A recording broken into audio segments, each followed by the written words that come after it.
Hello everybody, my name is Nemo and welcome back to another episode of Nemo's Winning Builds. Yeah, that's me. Today we're looking at Apex Predators.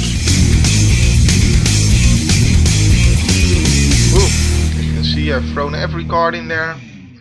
And first thing, right off the bat, I want to throw a few cards out that are just bad. Either way, save us a little hassle, right? So, Hunter's Feast, I don't like life gain cards, and these are really only worth it in multiplayer modes, like not the 1v1 mode, so I want to get those out of there. Also, I want to get Rites of Flourishing out. I don't think I need to explain that to anyone. Then there's the walls, like Wall of Vines. I don't like defenders. I know these guys have reach, and sometimes you compare them with a Giant Grove to take out a pesky flyer, but consider the fact that that's still a 2-for-1 trade, right? Because otherwise you're still just gonna have a 0 free wall. And it's kinda, yeah, I don't like it. If they have 2 flyers it can't do anything, it doesn't kill anything when it blocks. So I guess the giant spiders are better, but for 4 mana I don't want a reach guy. I know that this deck can have trouble against flyers, but really the best way to deal with that is to just simply overpower them and bring out a lot of creatures at once. Plus, by not having this reach stuff and such, we don't lock ourselves into one particular strategy.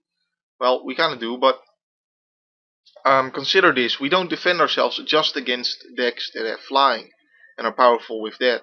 We defend ourselves against much more of the field simply by being the aggressor rather than defending ourselves against whatever they could do. Because there are so many varied things that decks can do that it's very difficult to use a card that defends against stuff and have it work well. Most of the time, if you have a wall, if you want to get a wall, then it's only worth it if it draws you another card as well. That's why the wall in Trinity of Elements is good, because it draws you another card, so it kind of replaces itself. So you don't lose a card because you have to run a wall. I hope that makes sense to you guys. I can't really explain it much better, but also consider it just takes up a spot in your hand. Maybe you want that to be a land. You want to have plenty of lands to start off with. And you want to be dropping a creature turn 2. You want to be dropping a creature turn 3.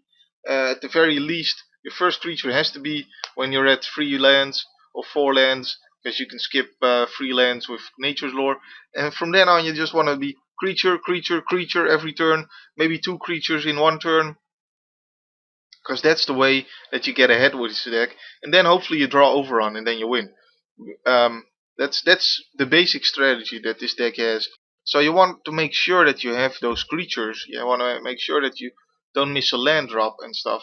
And having these walls in there slows you down when it comes to that. And now that I've said that, if you want to be dropping creatures each turn basically, just get ahead with this, and because the longer the game takes, you know, this is a bad deck, right? So consider the fact that for if you want to play with a bad deck against a good deck, how do you ensure that the good deck gets the most out of its advantage? Well, the longer the game takes, the more the more cards are being drawn. So in overall, in average, the good deck is gonna draw more good cards because it's a better deck, right? So the longer the game takes, the more you're at a disadvantage. So you want to quickly end the game. And that's why this deck is bad, because it's a slow deck as well as a bad deck, which kind of, you know, don't work well together. It's bad on top of bad, sorta, I guess. Anyway, so having said that, do we need these? Well, Beast Hunt. First of all, we don't want Beast Hunt, because if you do the math, you have like maybe 20 to 30 creatures in the deck. Out of 60 cards, that means from Beast Hunt, pulling the top 3 cards of your library, that's going to be 1 to 2 creatures on average. 1.5 creature on average, which is not good enough, because you're wasting a card to get that creature. Might be something that is way too costly and takes you another turn to cast, and you've lost 2 turns just to get a creature out. Is that really what you want to be doing? I don't think it is. You want to be faster than that. So I don't want to run these Beast Hunts. And Lead the Stampede is much better. It on average gets 2.5 creatures out. So it costs 3 mana instead of 4, and it gets a creature extra into your hand. However, again, I don't want to be drawing cards. I want to be placing creatures, placing creatures, placing creatures. And these guys do draw cards, but again, it's the same kind of thing I talked about with the walls. If you want a wall that's worth it, then you want it to draw cards. If you want something that draws cards to be worth it, then there has to be something else as well, and this is also a creature. So it's good. Because you don't have to waste your turn not playing creature. Instead you play this, and over a couple of turns you'll draw those 3 cards that you would have gotten with Lead the Stampede from Heartwood Storyteller. And as well, it works amazingly well against decks like Burn or Realm of Illusion, because they could deal with it, sure, but you draw another card, you know? And actually Realm of Illusion can't deal with it because it has to bounce it, then it draws a card, but you draw a card as well because it bounced it. You can play it again, and you know, they can't really deal with it that well. So a card that works well against the best deck in the game, definitely in.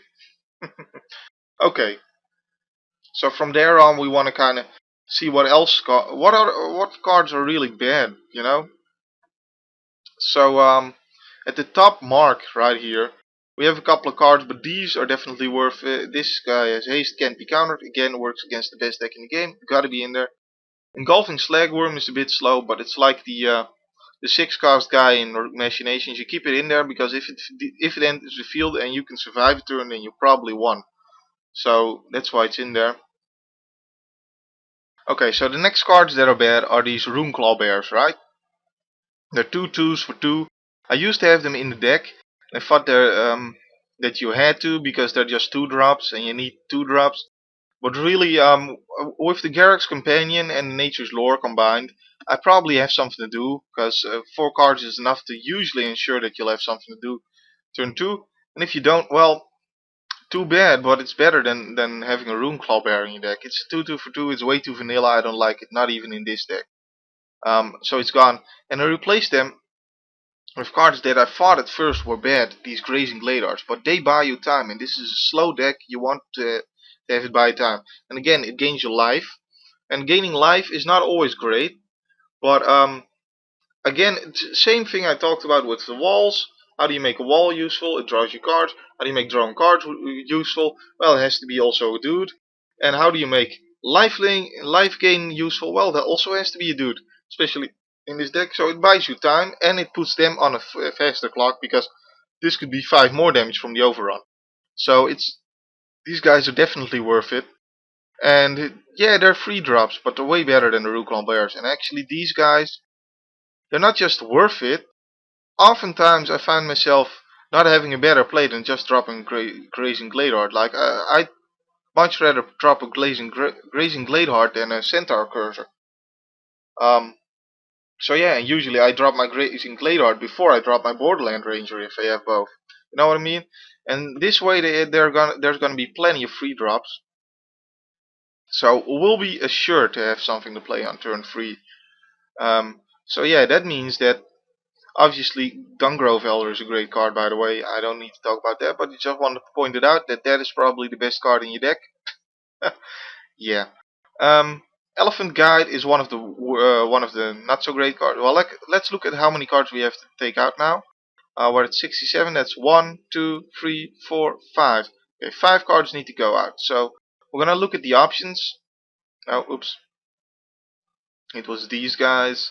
Yeah, we're gonna look at the options on which cards we want to take out. This is one of the not so great cards. Elephant Guide is one option to take out.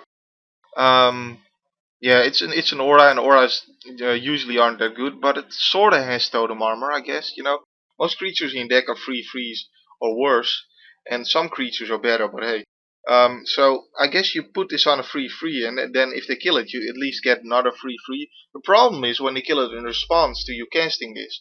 That's when the problem comes in. So, and we have plenty of free drops that are just free freeze of their own, and dropping another creature is better than boosting one of the creatures you already have, because everything in this deck has to work with Overrun, because Overrun is your game winner, right? Overrun is your most likely way to win a game, and in fact, it's very rare that I win a game where I don't have Overrun with this deck. That's why we want these That's why we want these guys to draw us more cards, more cards, more cards, because it gets us closer to Overrun. And it's also a reason not to use Lead the Stampede and Beast Hunt, because if you were about to draw Overrun, then it throws it into the graveyard and makes it less likely to draw Overrun. Well, this draws everything and not just creature cards, so it could draw Overrun. Anyway, so that's a reason not to use this, because if you drop another creature, that's 6 more power, because Overrun gives it 3 more. And this would still just count as 1 creature on the one it's enchanted on. So something to keep in mind. Elephant Guide, not the best of cards. Fresh Meat, I like it personally. But it's a choice, I guess. But I've had enough instances where this was useful, and it's sort of like an extra overrun for 4 mana. And sometimes you just waltz in with everything, and the opponent's like, yes, now I've got you. And then you play Fresh Meat, and you've got all your dudes back. Maybe they're not as big as they used to be, they're just 3/3s, but if it's enough to deal the damage that you needed to deal, it's enough to get some damage through. If 2 of you guys get through, then you play Fresh Meat, and then 2 more guys get through next turn, and sometimes that's enough to kill the opponent. So, and also, you can use it defensively as well, because you can use it on the opponent's turn, so you can block everything and get a bunch of free frees, and then attack with everything while he stepped out, kind of like a fog, I guess. But it's not just a fog, because it's more variety. You can do more things with it, because you can also use it in offense, so it's better than a fog, in fact. And really, the major problem this deck has is getting stalled out, right? If the opponent has a creature that is bigger than yours, and you can't get through with your guys, you can't attack, maybe you will do have one big guy, but then they can double block it and kill it anyway. And sometimes they have first strike guys, and it's just a mess and a problem. And then both of you end up sitting back. Fresh Meat deals with that, because you can just waltz in. Sure, maybe the trades aren't that beneficial for you, but you get guys back for everyone you lost. So basically, that's what I'm saying is it breaks the stalemate, and sometimes it allows you to use it like an overrun as an extra win condition. Sometimes when they think they will win, or force you to make bad trades, then you've got them with Fresh Meat, and you can suddenly attack them, for a lot of damage. So it has 3 purposes, and I think it's good enough. Hunted Wumpus, Hunted Wumpus, Hunted Wumpus, Hunted Wump, Hunted Wumpus. So this is a 4-cost 6/6 guy, which is pretty good, but it has a major drawback, and sometimes you can't cast it, and it has problems. But it's one of those cards that I think could be in the deck. It's one of those. I threw this card out right at the start, but it's one of those that I've been meaning to give another try.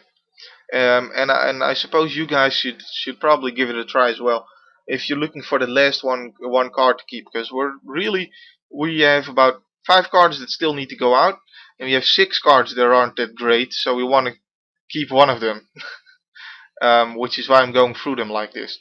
So Hunted Wumpus is also a choice you can make, because you don't have to play this when they have cards in hand, and of course sometimes you know what they have in hand, and you know that it's going to be safe. So that's kind of the way you have to play it. But, here comes the big but. I like big butts, and I cannot like. Okay. The problem with that is that it's a forecast, so you want to play turn 4, but usually on turn 4 or turn 3, if you use the mana acceleration, usually by that time they still have cards in hand, and it's not safe to play it. So that's the problem it has. Anyway, that's another one you can throw out. So the Aura, Hunted Wumpus, Serrated Arrows are amazing, by the way. I know people may not like them because they're not straight up removal, but they do much more for you than that. I can't really explain it, but they work really well in this deck, and they work very well against flyers as well. So yeah, Copper Vorak is another one that you might want to throw out. If they have something to tap their mana or whatever, they can so easily get around this guy. And he's big, but he doesn't have trample. He doesn't have trample, and he's a 5-cost guy, and they can get around his ability. And then he's just a 2/2. And sometimes, if they tap out to play a burn spell, then he gets smaller from it, and then the burn spell can kill him. and you know there's all kind of problems that you run into with him, and I never really liked him. So he's another option. Obviously, you want to keep the Garruk's Packleader, draws you more cards, and also is one of those card draws that is able to get you Overrun, and it's also card drawing with a body, you know, with a big 4/4 guy that also draws you cards over time. And that's the way you want to draw cards, and not straight up draw cards without playing a dude. And basically wasting your turn, quote unquote wasting your turn, because you're not playing a dude that turn. Then there's the Stomper Cub definitely in there because it has trample. And then there's the two Crawlworms, which are just big and dumb, and 6 cost 6/4s aren't that great. It's not big, you know. It's in fact just compare it with the Terra Stomper, which is 6 cost 8/8. Yeah, definitely want that in there. Also a guy that can't be countered, by the way, so also great. So these three definitely in. So these three can go out. Maro is better in multiplayer. In fact, I'm just gonna throw him out right now. He does have Shroud, and that's sometimes useful. However, just know with this deck I want to play my dudes. I want to play dudes, play dudes, play dudes. I don't want to keep cards in my hand. Sometimes you do have to have cards left in your hand because of your mana curve, because most of your dudes are too expensive to throw out multiples. But even then, it's still most likely just 4 cards or something. It's not never going to be more than that. So he's not that big, and the other player probably doesn't have cards in his hand. This guy is just better in Arch Enemy and Two-Headed Giant. Um, so yeah. Anyway, Crawlworms can go. Copproof Vorak was the one I was talking about. Then there's this guy. And then there was Elephant Guide. So you kind of have to choose at this point between, the Hunted Wumpus, Copproof Vorak, a Crawlworm, Maro, Multani Maro Sorcerer, or Elephant Guide. Well, looking at the amount of free drops I have 13 free drops. That's just too much for me. I don't want this Elephant Guide. So that's one I don't want. I guess we just choose the one that fits our land count best. So I guess going from 12 to 8 to 6, that makes the most sense to me. So I'm throwing this Hunted Wumpus in there for now. And honestly, I haven't tested him out that much. So don't take my word for it. And definitely test him out yourself. I'm not sure if he's great. But you don't have to play him. That's the thing about him. You don't have to play him. And you could play him at a very valuable, very useful time. And sometimes you do have a 2-drop as well as a 4-drop. And then it's useful, or a 3-drop as well as a 4-drop, and then you're at 7 mana. And you can play both them, and then that's more power for your overrun later. So the fact that even if you play him late, because you have to wait until the opponent doesn't have cards in hand, then it could still be useful that he's only a 4-cost. Because you can also play another creature. Or you can play Serrated Arrows along with him, or whatever. So I guess it kind of works out like that. Obviously, you want to be very careful about playing cards like this against Ancient Depths or whatever, though. So yeah, just saying. Also, does it say each other player? Yeah, so I guess this is useful in Two-Headed Giant modes, as well as Arch Enemy modes. That's really what this card is probably meant to be used for. However, I think for our mana curve, I think it's useful like that. These guys are just too big, and I end up never playing them, even when I have them in my deck. So never been that pleased about them. So save changes. That's the deck. Oh yeah, by the way, I totally forget this, but in the description there will be my win and loss record with this deck, which honestly isn't going to be very surprising, isn't going to be very high, because this isn't a great deck, like I've been saying. But it's alright, and the title of this is Winning Deck Builds, and I win more games than I lose with it.